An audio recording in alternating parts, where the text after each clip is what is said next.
2024 ఎన్నికల ముందు తెలుగుదేశం పార్టీ అధినేత ఎన్నికల్లో ఇస్తున్న హామీలు చూసి జనం భయపడిపోయారు. చంద్రబాబు నాయుడు జగన్ కన్నా ఎక్కువ హామీలు ఇస్తూ ఉన్నాడు.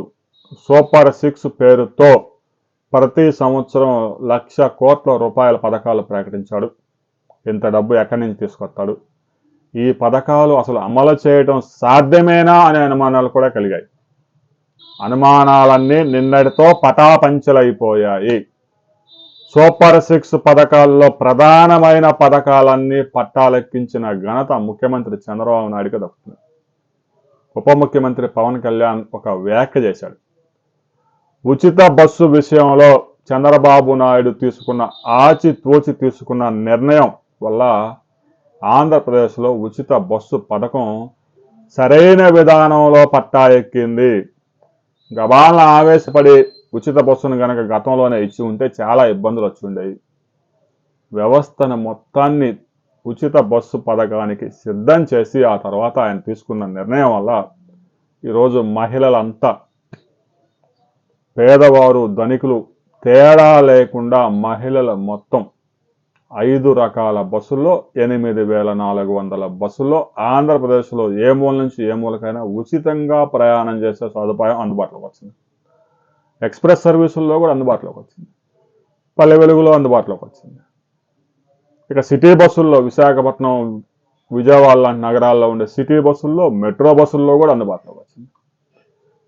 ఇక వితంతు పెన్షన్లు, వృద్ధుల పెన్షన్లు, వికలాంగుల పెన్షన్లు ఎన్నికల్లో ఇచ్చిన హామీ మేరకు ముఖ్యమంత్రి పదవి చేపట్టిన రోజు నుంచే 2 నెలల బకాయిలతో సహా చెల్లించేశారు. ప్రతి నెల 3,300 కోట్ల రూపాయలు ఈ పెన్షన్లకి చెల్లిస్తూ ఉన్నారు. ఇక ఉచిత బస్సు అమల్లోకి వచ్చింది. 3 సిలిండర్ల పథకం కూడా అమల్లోకి వచ్చేసింది. 3 ప్రధానమైన పథకాలు అమల్లోకి వచ్చాయి. హామీ ఇవ్వని P4 పథకాన్ని కూడా అమల్లోకి తీసుకొచ్చారు. చాలామంది P4 పథకం మీద చాలా విమర్శలు చేస్తూ ఉన్నారు. కానీ సమాజంలో చాలామంది కష్టపడి ఉన్నత స్థానానికి వెళ్ళారు. వారికి కూడా కొంతమందిని పైకి తీసుకురావాలని మనసులో ఉంటుంది. కానీ వాళ్ళకు ఒక మార్గం చూపించే కార్యక్రమం P4 కార్యక్రమం. ఇప్పటికే 1,00,000 మంది పైగా పేద పిల్లల్ని చదివించేందుకు సమాజంలో ఇప్పటికే కొంత డెవలప్ అయిపోయి ఆర్థికంగా నిలదొక్కున్న కుటుంబాలు ముందుకు వచ్చాయి.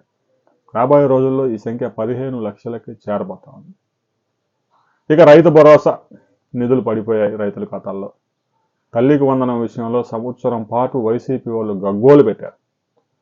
2 పిల్లలుంటే 2కి, 3 పిల్లలుంటే 3 అన్నారు, 4 ఉంటే 4 అన్నారు, 6 ఉంటే 6 అన్నారు.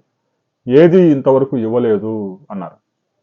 10,000 కోట్ల రూపాయల తల్లికి వందనం పేరుతో 86 లక్షల మంది తల్లుల ఖాతాల్లో ఒక్కసారిగా డబ్బు జమ చేసిన తర్వాత వైసీపీ వాళ్ళు మాట మార్చి సూపర్ 6లో ఒక్క పథకం కూడా అమలు చేయలేదు అని అబద్ధాలు ఆడుతూ ఉన్నారు. కళ్ళేమైంది చూడండి. తల్లికి వందనం 10,000 కోట్ల రూపాయలు.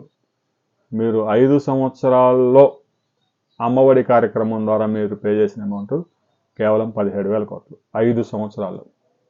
1 సంవత్సరం కాలం పూర్తయ్యేలోపే తల్లికి వందనం కార్యక్రమం ద్వారా రాష్ట్ర ప్రభుత్వం 10,000 కోట్ల రూపాయలు ఖర్చు చేసింది. ఇక చేనేత కార్మికులకి, ఆటో కార్మికులకి, చేనేత కార్మికులు అయితే 25,000 రూపాయలు, ఆటో కార్మికులకి అయితే 10,000 రూపాయలు జమ చేస్తూ ఉన్నారు. ఈ విధంగా కార్యక్రమాలన్నిటినీ చంద్రబాబు నాయుడు పట్టాల మీద ఎత్తించారు. అనుమానం వ్యక్తం చేసిన తెలుగుదేశం పార్టీ నేతలు, కూటమి పార్టీలో ఉన్నటువంటి జనసేన నేతలు, బీజేపీ నేతలు కూడా ఈ పథకాలు అమలు సాధ్యమేనా అని అనుమానం వ్యక్తం చేసిన వారు కూడా ఇప్పుడు ముక్కు మీద వేలేసుకుంటున్నారు. చంద్రబాబు నాయుడు ఒక్కొక్క పథకాన్ని ఆచితూచి దాని గురించి స్టడీ చేసి 3 నెలల పాటు సమావేశాలు నిర్వహించి వ్యవస్థను మొత్తాన్ని సిద్ధం చేసి పథకాన్ని అమల్లోకి తీసుకొస్తాను. ఏదో ఆదరా అమల్లో తీసుకొస్తే తర్వాత ఇబ్బందులు ఎదురవుతాయి. తెలంగాణలో అధికారంలోకి రాగానే రేవంత్ రెడ్డి ఉచిత బస్సు అంటే జనం అంతా ఎగబడి బస్సుల మీద దాడి చేశారు.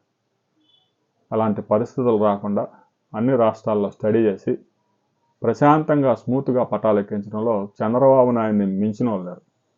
సూపర్ 6లో ఇక మిగిలిపోయిన పథకాలు ఏమైనా ఉంటే అంబటి రాంబాబుకి అప్పచెప్పండి, అధికారంలోకి వచ్చిన తర్వాత అమలు చేస్తారు. రాబోయే రోజుల్లో ఈ సూపర్ 6 పథకాల గురించి వైసీపీ ఒక్క పథకం కూడా రాలేదని ప్రచారం చేస్తే తిప్పికొట్టండి. సూపర్ 6 పథకాల్లో మీకు ఏ పథకం ద్వారా లబ్ధి చేకూరింది అనే విషయాన్ని కూడా కామెంట్ చేయండి.